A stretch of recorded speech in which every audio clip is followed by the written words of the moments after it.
biggest thing is being prepared and planning accordingly time-wise. You know, if you're gonna float the river, make sure you leave yourself enough time to get from where your drop-off point to where you're finishing up. Second would be prepared with equipment. A big one we see a lot of is people will be floating the river in like swimming pool floaties or swimming pool inner tube.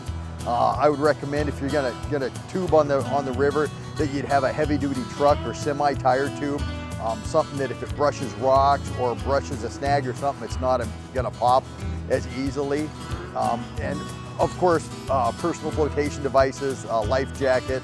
Be aware of your surroundings and what's going on. Watch ahead downstream, obviously looking for snags, gravel bars, any obstructions. Keep in mind the Yellowstone is a free-flowing river, and there's a lot of old car bodies or chunks of metal or concrete that get drug out into the water during the wintertime. Make sure somebody knows where you're putting in at, where you're going, and roughly what time you're going to get out. Always have a contact person that's not with you that knows what your plan is. So if something goes wrong or you don't show up, they can give us a call or Billings Fire Department a call, and we can start coming out and trying to see if you did get out of the water.